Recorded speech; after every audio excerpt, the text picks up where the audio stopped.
The Texas sun blazed mercilessly over the endless horizon, turning the air into shimmering waves above the dry road. A convoy of olive-green trucks rumbled forward, each one packed with silent men in tattered khaki uniforms.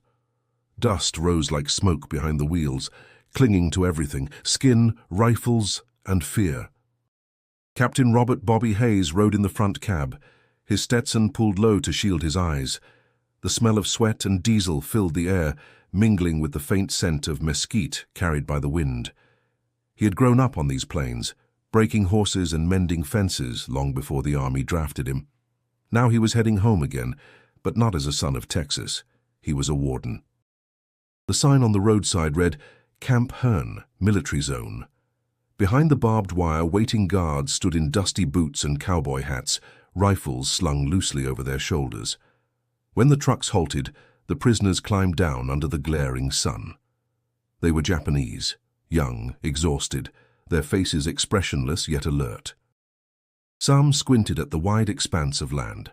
Others whispered to each other in disbelief. Lieutenant Kenji Takahashi, the highest ranking among them, steadied himself on the truck's tailgate before stepping onto the dirt. His mind raced. The last thing he expected in captivity was this: cowboys. "Are those cowboys?" one soldier muttered in Japanese, his voice trembling with confusion. Another replied, "Maybe they're just pretending." Kenji said nothing. He only watched as Bobby approached, his boots crunching over gravel. "I'm Captain Hayes," Bobby said firmly, his accent thick but calm. "You'll be treated fairly as long as you follow orders. This camp's not a battlefield anymore." Kenji met his gaze. "Fair treatment," he repeated softly, tasting the words in English. "We will see." There was no hatred in his tone, only cautious curiosity. Bobby noticed that.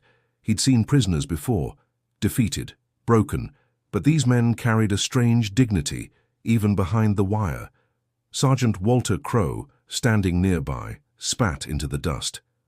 "Never thought I'd see the day, Cap. Cowboys guarding the same folks who bombed Pearl." "Orders are orders," Bobby answered quietly. Yet deep down, something twisted inside him.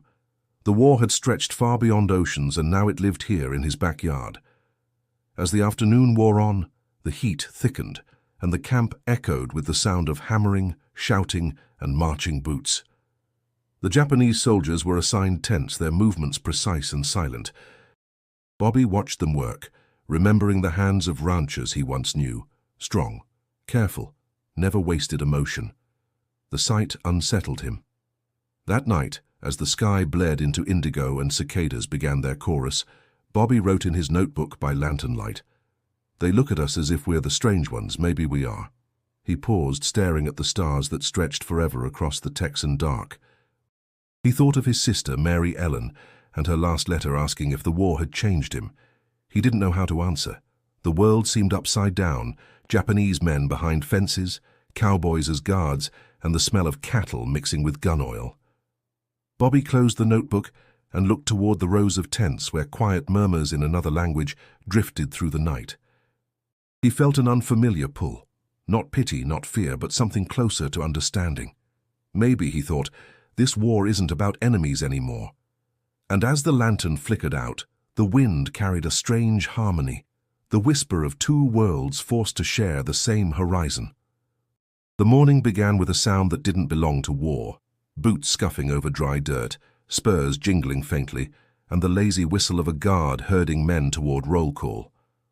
A low mist lifted off the ground, revealing rows of barbed wire that glistened like spider silk in the rising sun. The prisoners lined up, eyes darting toward their new surroundings. Wooden watchtowers, a dusty mess hall, and guards in wide-brimmed hats who looked more like ranchers than soldiers. Lieutenant Kenji Takahashi stood still among his men, hands behind his back, posture straight as steel. He noticed the contrast immediately. The Americans laughed loudly, greeted each other with easy smiles, and wore belts with silver buckles that flashed in the light. One of his younger soldiers whispered, "Lieutenant, are they cowboys?" Kenji answered softly, "They are Americans. That may be the same thing." On the other side of the fence, Captain Bobby Hayes watched them with measured calm. He felt the same strangeness Kenji did. The sight of uniformed Japanese soldiers beneath the Texas sky made the camp feel unreal, as though two worlds had collided and neither understood how to move forward.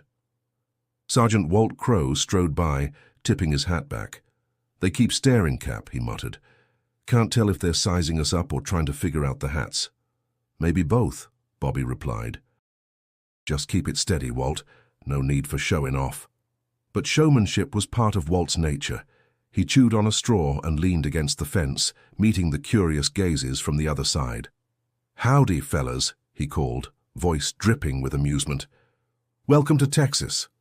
A few prisoners blinked, confused. Others whispered uncertainly. Kenji gave Walt a polite nod, uncertain if the greeting was mockery or hospitality. The guard grinned and walked away, leaving a ripple of murmurs behind him. Later that day, the heat swelled. Sweat rolled down the guards' necks, and the prisoners fanned themselves with their caps. Bobby walked along the fence line, checking posts and wire. A group of prisoners was repairing a broken section under the watch of Private Sammy Ortega, whose Spanish accent thickened whenever he was nervous. One of the Japanese men gestured at Sammy's revolver and said something quickly in his own language. Sammy frowned, unsure if it was a question or a joke. Bobby stepped closer. "Everything good here?" Sammy nodded hesitantly. "They just talking, sir." "I think," Kenji approached, bowing slightly before speaking in careful English, "they wonder why Cowboys guard soldiers. It is unexpected." Bobby couldn't help a brief smile. "Guess we've got something in common. None of us expected to be here." The honesty in his tone made Kenji pause. For a heartbeat, the war felt distant. Then a gust of wind swept through the camp, carrying the smell of dry grass and something burning far off. Maybe a ranch fire, maybe just the heat. As the day ended, the prisoners were counted again. The guards leaned on their rifles, faces shadowed by hats. The two groups stood across from each other, bound by circumstance and curiosity. When night fell, Kenji sat by his cot, writing in his small hidden notebook.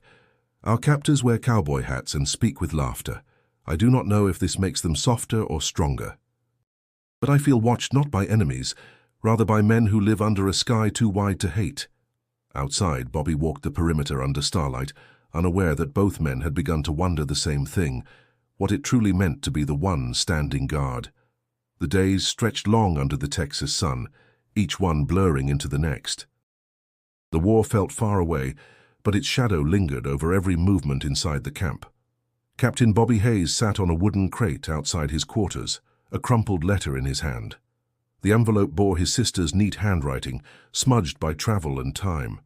He read it slowly, savoring her words as though they were pieces of home. "Bobby," it began, "Mama says the cattle won't calm for anyone but you. The boys down at the feed store still brag about how you could rope a calf faster than lightning, but I can't help wondering, how do you sleep knowing those men behind the wire once fought against us? Do they hate you, or do they just look tired? Don't let the war turn you into someone you're not." He folded the letter carefully, feeling the ache of truth in her words. Around him, the camp hummed with activity. Guards shouting orders, prisoners moving in quiet precision. The sound of hammering from the workshop echoed through the dry air. Lieutenant Kenji Takahashi sat nearby with a piece of torn paper balanced on his knee, writing with a stub of pencil. His words were steady, precise, written in neat Japanese script. He wrote to his mother, though he knew the letter would never leave the camp. "We are treated with decency," he wrote, "though it shames me to admit that kindness from the enemy unsettles my heart more than hatred would. The man in command is young. His eyes are tired. I think he misses home as much as we do." Kenji paused, his hand trembling slightly. Around him the prisoners murmured quietly, speaking of rice harvests, wives, and vanished cities.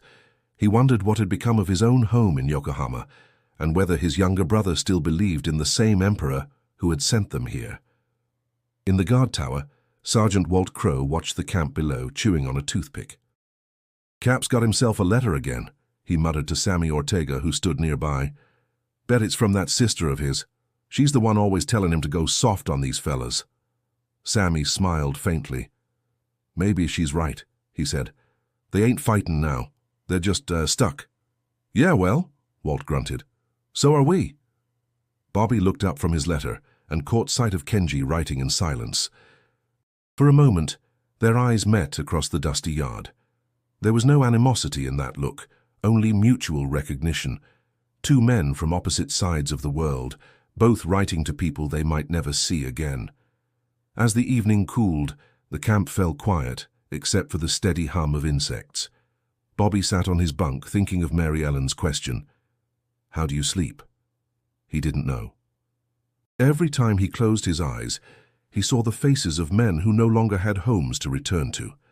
In the prisoner barracks, Kenji tucked his note beneath his blanket and whispered to the night, "Tomorrow I will not write. Tomorrow I will speak to him." Outside, a coyote howled in the distance, its cry rising over the flat plains like a reminder of something wild that still refused to be tamed. The sun rose red and slow over the Texas plains, burning through a thin veil of morning dust. Inside the camp, the bugle's sharp cry summoned everyone to order.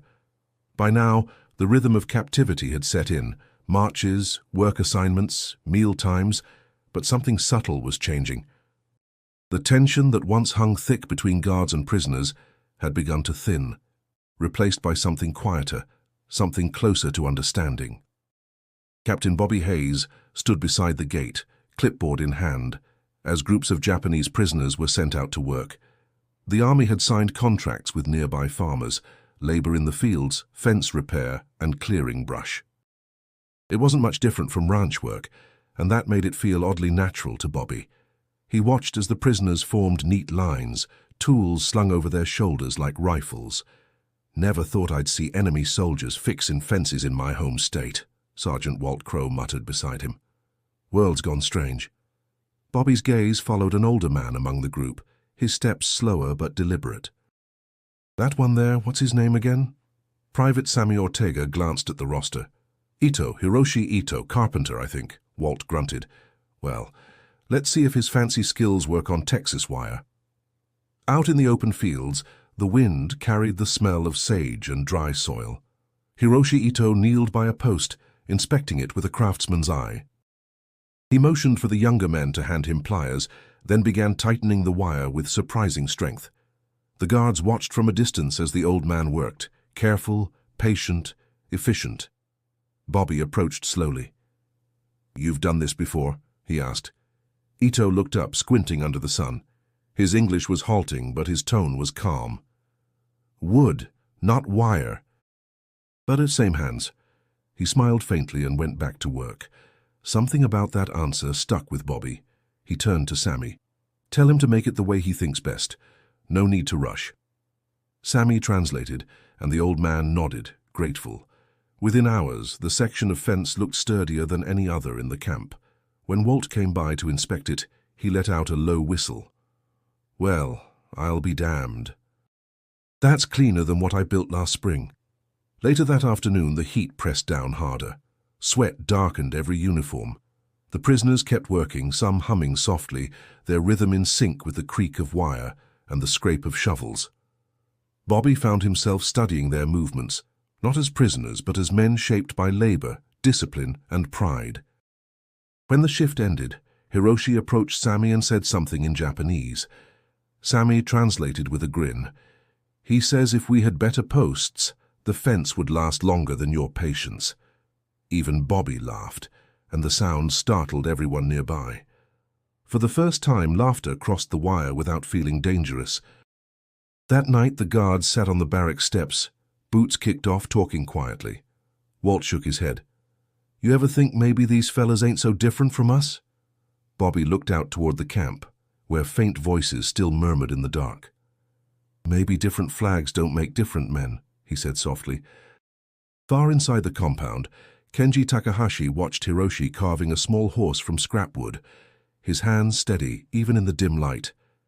The old man's calm seemed to reach everyone around him. And for the first time since capture, Kenji allowed himself to wonder, not about escape but about understanding. By late spring, the camp had settled into a rhythm so steady it bordered on dull. Work, Meals, inspection, lights out. For the guards, monotony gnawed harder than fear ever had. Sergeant Walt Crowe, restless and sunburned, tossed his hat onto a barrel one morning and muttered, "If I have to count one more shovel, I'll lose my damn mind." Captain Bobby Hayes looked up from the duty log. "What do you suggest? Another round of inventory?" Walt grinned. "Hell no. I'm talking about a rodeo." Bobby blinked. "A rodeo? Inside a POW camp? Why not? The boys could use some fun. We've got horses from the old ranch, a few steers left. Let's show these fellas what Texas really looks like." The idea spread like wildfire. Within days, soldiers were clearing a patch of ground near the fence, hammering together crude bleachers from scrap wood. Dust hung in the air as laughter replaced commands. Even the prisoners paused their work to watch. Kenji Takahashi, curious, observed the commotion with quiet suspicion. When the event began, Walt strutted into the ring wearing his wide-brimmed hat and a grin that could outshine the sun. The guards hollered as a bronco burst from the pen, Walt clinging to the saddle like a man possessed. The horse bucked wildly, kicking up clouds of dirt until Walt finally tumbled off, landing with a grunt and a laugh. "That's what I call entertainment," he shouted, brushing off his hat. The Japanese prisoners stared, astonished. Some murmured, others chuckled softly. It was Lieutenant Kenji who stepped forward, his expression unreadable. "Captain Hayes," he said in steady English, "may we participate?" Bobby hesitated. "You mean ride?" Kenji nodded. "We have horses in Japan too, not wild like these, but I understand balance." The guards exchanged uncertain looks. Walt shrugged. "Let the man try. Can't be worse than me." The crowd quieted as Kenji approached the horse. He moved with deliberate grace, every gesture measured. When he swung into the saddle, the animal shifted beneath him, restless. For a moment, man and beast stood still under the blazing sun. Then the horse kicked forward. Kenji didn't fight the motion. He moved with it, fluid, calm, like water bending around stone. The horse twisted and spun, but he stayed upright, guiding it in wide arcs. The soldiers cheered, and even the prisoners gasped. Walt slapped Bobby's arm. "Would you look at that? The man's a natural." When Kenji finally dismounted, his face glistened with sweat, but his eyes were bright. He gave a short bow, and Bobby, almost instinctively, tipped his hat in return. The barrier between them, cowboys and captives, soldiers and strangers, seemed thinner for that single dusty afternoon. As the sun began to sink, the rodeo wound down. Laughter echoed across the camp. The guards shared cold water with the prisoners, and for once, conversation flowed without stiffness. That night, Bobby wrote in his notebook, the page still dusty from the day's wind. "They laughed with us today, not at us, not against us, just with us." Maybe that's how peace begins. Outside, Kenji lay awake, the scent of horse and earth still on his hands. He thought of the freedom in that brief ride, of balance and dignity under foreign skies. And for the first time, the barbed wire felt less like a cage and more like a strange horizon he might one day understand. By midsummer, the heat turned the air into liquid fire. The camp shimmered under a haze of dust and sun, and every breath carried the taste of dry earth. The men, both guards and prisoners, moved slower, drained but enduring. Captain Bobby Hayes watched them from under the shade of a mesquite tree, hat tilted low, thinking that maybe everyone in this camp was just trying to survive the same heat, the same waiting. Sergeant Walt Crowe approached, a cigarette dangling from his lips. "Cap, we're due a little something to lift spirits. The boys are getting restless." Bobby raised an eyebrow. "You suggesting another rodeo?" Walt chuckled. "Not this time. I'm thinking of food, real food. How about a barbecue? Texans know how to fix their moods with smoke and meat." The idea caught. That weekend, the camp filled with the smell of oak smoke and sizzling brisket. The guards worked the pits like men possessed, turning slabs of beef over glowing coals. Laughter and country music drifted through the dry air. The prisoners watched from behind the wire, curiosity and hunger mingling in their eyes. Kenji Takahashi stood among them, quiet but alert. When Bobby noticed the group watching, something tugged at his conscience. "What if we shared some?" he said softly. Walt blinked. "You serious?" Feeding prisoners barbecue? They're men, Walt. The war's still out there, not in here. We got enough. Reluctantly, Walt agreed. Soon, platters of brisket, beans, and cornbread crossed the gate.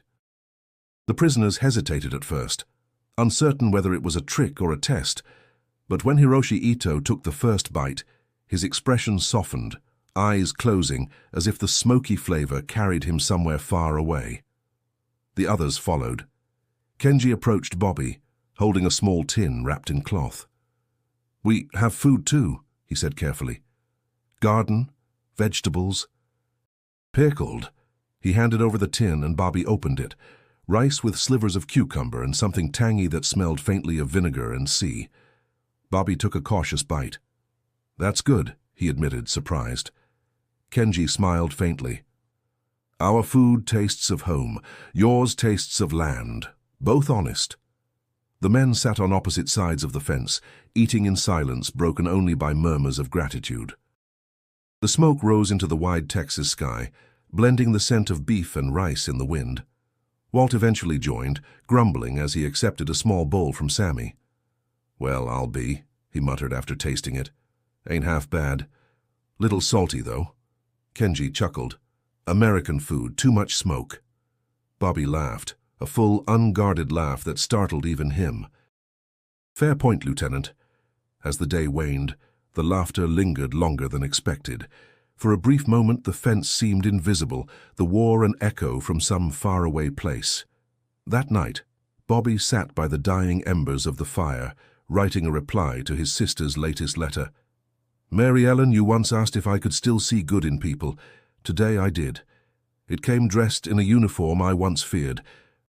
Maybe kindness is another kind of weapon, one they can't take from us."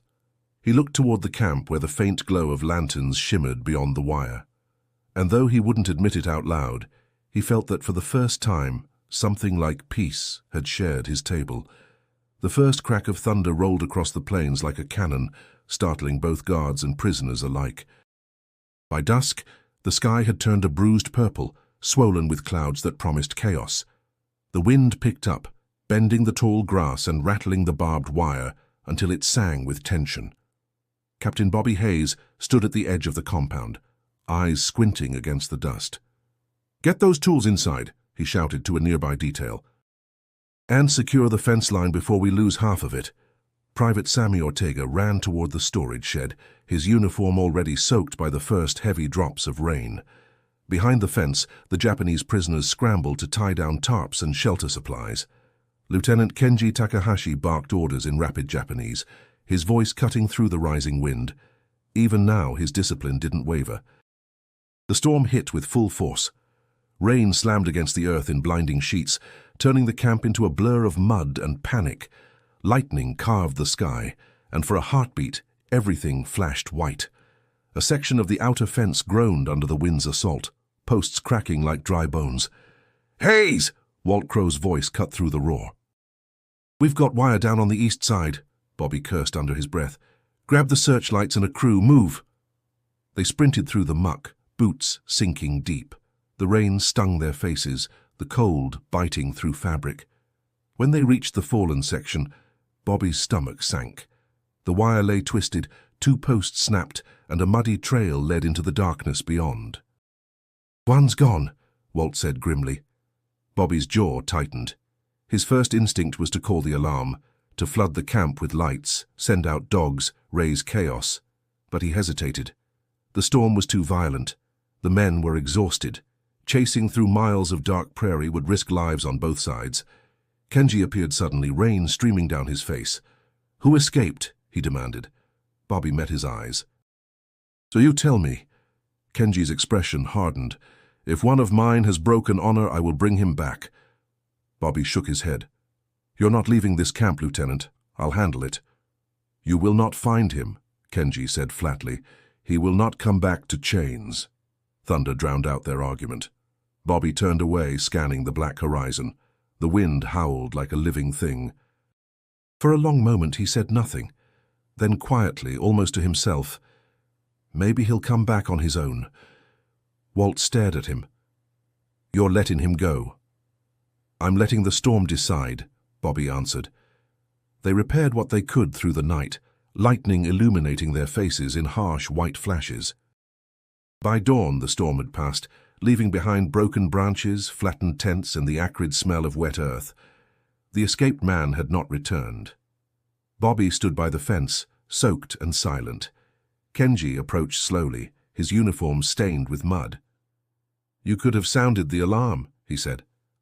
"I know," Bobby replied. "But maybe some fights ain't worth winning." Kenji studied him for a long time, eyes unreadable. Then he bowed slightly. "We will see, Captain Hayes." The wind was gone, but its echo lingered, a restless whisper over the empty fields, promising that the storm had not finished what it started. The morning after the storm broke quiet and grey, the sky heavy with leftover rain. Puddles stretched across the compound, reflecting the torn fences and weary faces of men who hadn't slept. Captain Bobby Hayes walked the perimeter with mud caked up to his knees, the rifle strap rubbing raw against his shoulder. He counted every head again, though he already knew one was missing. Private Sammy Ortega jogged up beside him, breath misting in the cool air. "Still no sign of him, sir." "The men say it was Nishida, the young one, barely 20. Bobby nodded grimly. "The quiet one. Always kept near Lieutenant Takahashi." They reached the damaged section of wire. The tracks were faint now, softened by rain, leading into the brush eastward. Walt Crow crouched by the fence, chewing on his unlit cigar. Could be miles by now. Hell, in this mud even dogs couldn't keep a scent. Bobby stared into the horizon, flat, endless, indifferent. He could almost see the young man stumbling through it, soaked and lost. "He won't make it far," he said finally. "Not with this weather and no food." Kenji Takahashi approached from behind, posture straight but eyes shadowed. "Captain Hayes," he said quietly, "I must go with you." "That's not happening," Bobby replied. "It must," Kenji insisted. "He is my responsibility. He will listen to me." Bobby studied him, torn between regulation and instinct. Finally, he sighed. "All right, but you stay close. No tricks." They set out with Walt and Sammy, the wet ground sucking at their boots. The air smelled of cedar and earth. The only sounds were their labored steps and the distant call of crows. Hours passed before they found him. Nishida sat slumped beneath a mesquite tree, his uniform soaked, face pale with exhaustion. His eyes widened when he saw them, fear flickering across his features. Kenji stepped forward slowly. "Nishida," he called in Japanese, voice steady but soft. "It's over." The young man shook his head weakly. "I cannot return. I dishonored us." Kenji knelt in the mud, speaking low. "There is no honor in dying here, alone in another man's land." He hesitated, his voice breaking. "We have lost enough." Bobby lowered his rifle, understanding even without the words. He pulled a canteen from his belt and handed it over. "Drink," he said. Nishida looked at him, confusion flickering in his eyes. "Why?" he asked haltingly. "Because you're still breathing," Bobby answered. "That's reason enough." The young man drank shakily, then bowed his head. Kenji met Bobby's gaze, and for the first time, something unspoken passed between them, mutual respect born in mud and mercy. On the walk back, the sun began to pierce the clouds, turning puddles into mirrors of light. The guards walked ahead, their silence heavy but calm. Walt muttered, "You know, Cap, that was risky. Could have gone bad real fast." "Maybe," Bobby said, eyes on the path. "But sometimes you fix fences the same way you fix people, patiently." When they returned to camp, the prisoners gathered wordlessly, watching as Nishida was led back inside. No one scolded him, not even Kenji.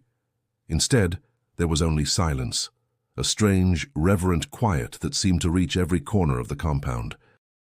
That night, Bobby sat on his porch, the storm's memory still lingering in his mind. He realized he hadn't just brought a man back. He'd brought back something far rarer: trust. Weeks passed, and the Texas summer mellowed into softer winds. The earth, once cracked and hostile, began to show signs of green again.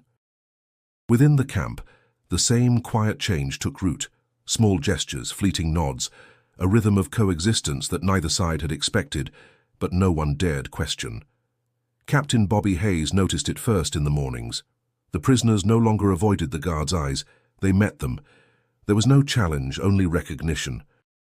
Walt Crow, who once called them enemy, now greeted them with a grunt that sounded suspiciously like respect. Hiroshi Ito had become the heart of this fragile peace. Each evening, after work detail, he sat beneath a cottonwood tree, carving wood scraps into shapes. Horses, birds, even a few crude faces, small tokens of patience and craft. At first, the guards ignored him. Then one day, Sammy Ortega crouched beside him. "That's good work," he said. "You ever sell these?" Hiroshi looked up, smiling faintly. "No sell. Give." The next morning, Sammy found a small wooden horse on his bunk, smooth and polished, its legs sturdy despite its size. Tied around its neck was a thin strip of cloth from a Japanese uniform. Sammy showed it to Walt, who whistled low. "Guess we're getting gifts from folks we used to aim at." "Maybe they just figured we ain't so bad," Sammy replied. Bobby heard about the carvings but said nothing. He simply watched as more guards began to carry them, tiny tokens tucked into shirt pockets or tied to belts. It wasn't against any rule, and somehow it didn't need explaining. Meanwhile, Mary Ellen Hayes arrived in town for a teachers' convention and used her free day to visit the camp. Bobby met her by the gate, uneasy but proud. "It's not what you'd expect," he warned. She smiled. "You said that about every horse you ever trained." As they walked through the camp, she observed the order, the quiet discipline. Japanese men bent over the gardens, watering neat rows of beans and squash. Some waved politely, others kept working, humming soft melodies. "I thought this place would feel like prison," she said, "but it feels almost human." "That's what I've been trying for," Bobby admitted. "We all needed to remember we're still people." Mary Ellen looked at him with quiet affection. Mama would have liked that answer. That evening, as the sun bled orange across the sky, Kenji Takahashi approached Bobby near the gate. He held out a small carved horse, its mane delicately etched. "From Hiroshi," he said. "For you." Bobby took it, feeling the weight of something deeper than wood. "Tell him thank you." Kenji nodded. "He says you build fences with heart, not wire." Bobby chuckled softly. "He gives me too much credit." Kenji looked beyond the fence toward the fading light. "No, you see us not as enemies, but as men. That is rare." They stood in silence as the cicadas began to sing, filling the air with their restless hum. Later, Bobby placed the wooden horse on his desk beside Mary Ellen's latest letter. He didn't open it yet, for now it was enough to feel that the world, even behind barbed wire, could still grow something living. The telegram arrived on a morning thick with heat and dust. Captain Bobby Hayes unfolded it slowly, eyes narrowing as he read the neat cold words stamped in black ink. Inspection scheduled. Colonel H.D. Merriman, U.S. Army Command arriving noon tomorrow. He felt the tension return like a muscle tightening after months of ease. The colonel's reputation had preceded him. Strict, by the book, no patience for leniency. Bobby glanced around the camp, where guards and prisoners worked side by side mending irrigation ditches. Everything was orderly, but not the kind of order Merriman liked. Walt Crow caught the look on his face. "That bad, huh?" "Bad enough," Bobby muttered. "If he thinks we've gone soft, he'll tear this place apart." The next day, the colonel's jeep rolled in, raising a trail of dust behind it. Merriman was tall, square-jawed, his uniform crisp despite the heat. His eyes scanned the camp with the precision of a man looking for flaws. "This doesn't look like a prison, Captain," he said, his tone dry. "Looks like a ranch fair." Bobby stood firm. "We keep discipline, sir. No incidents in over 6 months." "Because they don't fear you," Merriman replied sharply. "A prisoner should remember he's a prisoner." Kenji Takahashi watched from a distance, sensing the shift in atmosphere. He could read the tension in Bobby's stance, the clipped way the colonel moved through the rows.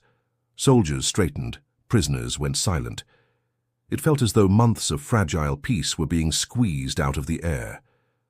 At lunch, Merriman inspected the kitchens and barracks, making notes in his book. He stopped when he saw one of Hiroshi Ito's carvings sitting on a guard's shelf. "What's this?" "A gift," the guard stammered, "from one of the prisoners." The colonel's voice turned to steel.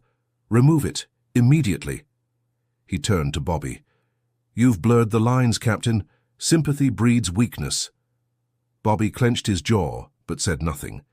After the inspection, Merriman called him into the office. The door shut hard behind them.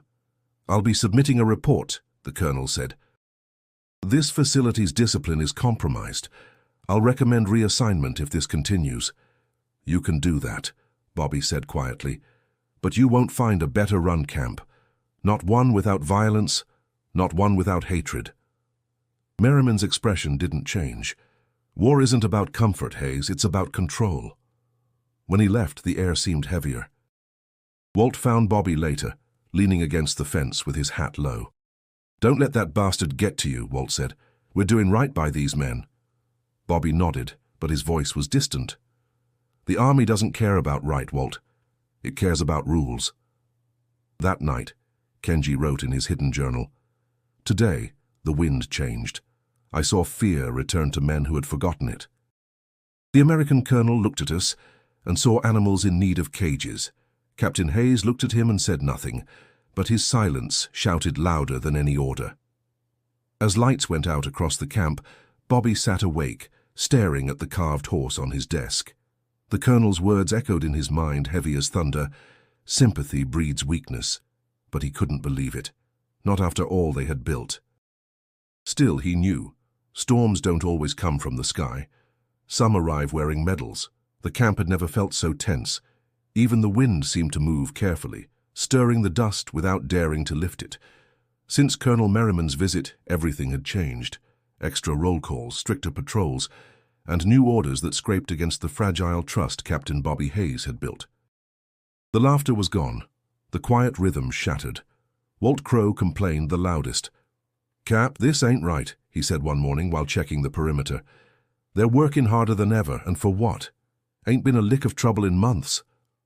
"I know," Bobby said, tightening his belt, "but orders are orders. We just need to hold the line till this blows over." But it didn't blow over. The new rules came like hammer strikes. No talking between guards and prisoners. No shared work details, no letters passed back and forth. Every kindness was now considered weakness. Lieutenant Kenji Takahashi watched the shift with growing unease. He had learned to read the Americans' moods by now, and this one felt like a gathering storm. When Bobby passed through the yard that afternoon, Kenji approached him quietly. "Captain," he said, "you're soldiers, angry." Bobby nodded. "They're not the only ones." "You made this place calm," Kenji said. "Now they break it." Bobby's answer came out rough. "They think peace makes men soft." The words hung between them like smoke. Then Kenji bowed slightly, the gesture more weary than respectful. "War makes all men soft inside, even those who pretend to be stone." That night the tension snapped. A guard named Peterson, young, nervous and desperate to impress Merriman's command, caught two prisoners speaking in low voices during tool inventory. They were only exchanging notes about tomorrow's work, but Peterson's nerves sought defiance where there was none. He shouted, rifle raised, "Hands up!" "Both of you?" The prisoners froze. One hesitated, confused by the English. Peterson panicked and struck the nearest man with his rifle butt. The crack echoed through the camp. By the time Bobby arrived, chaos was already spreading. Prisoners shouted, guards barked orders, and fear twisted the air tight. Bobby grabbed Peterson's collar. "What the hell were you thinking?" "He moved, sir." "He was hiding something." The prisoner on the ground groaned softly, clutching his arm. Kenji knelt beside him, face pale with rage but voice controlled. "He did nothing," he said to Bobby. "Nothing." Bobby turned to the young guard, voice low and furious. "Get out of my sight." As the commotion faded, the camp settled into a heavy silence. Bobby escorted Kenji back toward the barracks. "I'll see that he's treated," Bobby said quietly. Kenji stopped walking. "You cannot fix this with medicine. The trust, you broke it." Bobby looked away. "I didn't break it, Lieutenant. The war did." Kenji shook his head. "No, a man did. Always a man." That night, Bobby sat alone on the porch, the sound of insects thick around him. In his notebook, he wrote only one line before closing it. Every promise bends under pressure, but some snap. He glanced toward the faint lights of the prisoner barracks. Somewhere in that silence, he knew, the distance between them had grown again. Wider, colder, and harder to cross than any barbed wire ever built. The camp moved like a wounded animal, slow, skittish, uncertain. Ever since the blow to the prisoner, eyes no longer met across the fence. The silence that once carried a quiet respect now pressed heavy with suspicion. Even the cicadas seemed to sing less boldly. Captain Bobby Hayes paced the yard before sunrise, boots scuffing against the hard earth. He had barely slept. The air smelled like iron, and the faint breeze did nothing to cool the rising pressure inside his chest. Sergeant Walt Crow found him by the gate, arms crossed. "You can't carry the whole damn war, Bobby." "I let that kid get hurt, Walt," Bobby muttered. "Right under my nose. You gave him more peace than most camps could dream of. You did more than any officer I've known." "That counts." "Not to them," Bobby said, "and maybe not to me anymore." In the barracks, Lieutenant Kenji Takahashi sat in the corner, eyes fixed on a knot in the wooden wall. His fellow prisoners spoke less around him now, unsure whether he still commanded or merely endured. He thought of the man who had been struck, his arm still wrapped, his pride quietly broken, and felt the shame burning behind his ribs. One of the younger men approached. "You should demand justice, Takahashi-san. You speak English. Make them pay." Kenji looked up, his voice hollow. "And then what? One guard punished, another arrives in his place. Nothing changes. You've grown soft." Kenji's jaw tightened. "No," he said firmly. "I've grown tired of losing."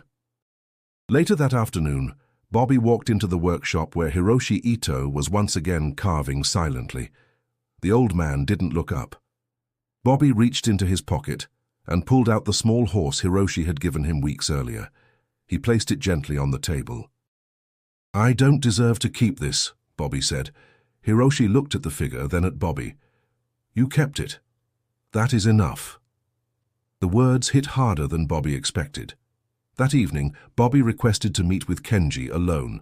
They sat across from each other, a battered desk between them. Neither man spoke at first. The air between them pulsed with quiet things neither knew how to name.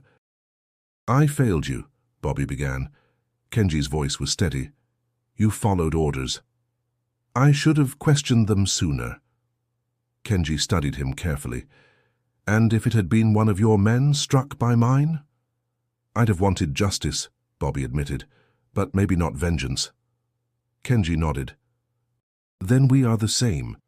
They sat in silence, two men beneath two flags that had never asked them to understand each other, only to obey. Finally, Kenji said, "The war will end. What kind of men will we be after?" Bobby didn't answer right away. His voice, when it came, was low. "That's what keeps me up at night." Outside, the first stars blinked through the twilight. The camp was quiet, the kind of quiet that comes after something has broken but not yet been repaired. And though neither man said it, they both understood. They were still fighting, not each other, not even their enemies, but their own pasts. The mail truck came late that week, its tires chewing through the gravel in slow defiance of the sun. Captain Bobby Hayes stood at the edge of the yard, waiting with little hope. Most letters had been delayed for weeks now, some lost, others censored. When the sack was emptied onto the table, he recognized Mary Ellen's handwriting right away. He reached for it, only to feel the weight of 3 other unopened envelopes beneath it, each one returned marked, "Withheld by command." He unfolded them with trembling hands. The first had been written over a month ago. "Bobby, I keep thinking about those men. I wonder if they dream in English yet, or if they still see their homes every night when they close their eyes. Does kindness still count in war? Or does it get filed away somewhere too soft for uniforms?" Bobby closed his eyes. He had needed these words weeks ago when silence had begun to settle in his bones. That evening he sat by the window, light from a single lantern warming the ink as he began to write her back. He didn't sugarcoat anything. He spoke of the guard who struck a prisoner, of the inspection, of the way a fence could become thicker even without being raised. He paused before signing it, then added one final line. Kindness still counts, but it gets buried under orders. Elsewhere in the camp, Lieutenant Kenji Takahashi sat by his cot, his hidden journal in his lap. He had filled every page now, front to back, with stories no one would read. They weren't reports or lists.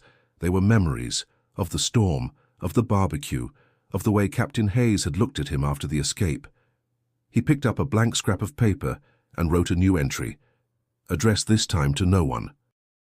Today I saw the sun rise behind the wire and wondered if it looks different on the other side. I suspect it doesn't. But still, I wonder. In the yard, Hiroshi Ito passed a folded paper to Sammy Ortega. It was another drawing, this one of the camp itself, seen from above, hand-sketched with remarkable detail. Sammy turned it over. On the back, in broken English, "This place is not home. But it is part of my story now." Sammy brought it to Bobby later that night. "He wanted you to have it," he said. Bobby stared at the image, the rows of tents, the towers. Even the horse corral was there. He traced his finger along the pencil lines and felt something tighten in his throat. "I think he wants to remember it," Sammy said. "Not because it was good, but because it mattered." Bobby nodded, unable to speak. In his journal, he wrote one last line before turning out the lantern. "I used to think history was made in battles, but maybe it's made in letters no one sends." As he lay down, the camp exhaled around him, a place suspended between past and future, where words still tried to cross fences, even when they had no place to land. And somewhere in the dark, Kenji kept writing, not for orders, but for memory. It happened without warning, carried on the crackling signal of a dusty camp radio. August 15th, 1945. Japan had surrendered. The war was over. The news spread through Camp Hearn like a brush fire. Guards dropped what they were doing. Prisoners froze in place. For a few seconds, the air felt impossibly still, as if the Texas heat itself was holding its breath. Captain Bobby Hayes stood in the mess hall, staring at the radio. The announcer's voice, dry and formal, read from the official statement. Then came a moment of static and silence. Walt Crowe stepped in behind him. "It's real." Bobby nodded slowly. "It's real." Outside, the prisoners had gathered in the yard. No one spoke. No one moved. Even Kenji Takahashi stood stiffly, shoulders squared, eyes locked on some distant point beyond the fence. Bobby walked out to meet them, stopping just at the line where gravel met dirt. "The Emperor has surrendered," he said, voice carrying across the yard. "The war is over." A murmur spread through the crowd. Some dropped their heads, others closed their eyes. One man sank to his knees, silent tears sliding down his cheeks. Kenji stepped forward. "And what happens now?" Bobby met his gaze. "You'll be processed, sent home when they allow it. Might take time." Kenji gave a small nod. "And us?" he asked. "To you. What are we now?" Bobby didn't answer right away. He looked at the faces before him, no longer enemies, no longer soldiers, just men holding the weight of everything they'd lost. "You're survivors," he said. "Same as us." The prisoners were granted a rare request that evening, a quiet hour to gather and pray. They formed a circle in the yard as the sun dipped low, heads bowed, hands folded. Bobby watched from a distance, hat in hand. Later, as darkness crept over the plains, Kenji approached him once more. "Captain Hayes," he said solemnly, "may I offer something?" Bobby nodded. Kenji raised his hand to his brow and gave a full, formal salute, not as a prisoner, not as an officer of a defeated army, but as a man honoring another. Bobby returned it without hesitation. "I hope," Kenji said, "when I return to Japan that I can explain this place. Not just the war, but this." Bobby swallowed hard. "Just tell the truth. That's all any of us got left." That night, the guards gathered in the barracks. Whiskey passed in tin cups. There was no celebration, only quiet reflection. Walt stared at the flame of the lantern and muttered, "So this is how it ends. No parades, No cheering, just silence and fences, Sammy whispered. Maybe that's enough. In his quarters, Bobby opened Mary Ellen's last letter again. The ink had faded, but her words remained sharp. When it ends, don't forget the ones who changed you. He closed his eyes and saw Kenji's face, Hiroshi's hands, Nishida's fear, Walt's weathered stare, a carved horse on his desk. The war had ended.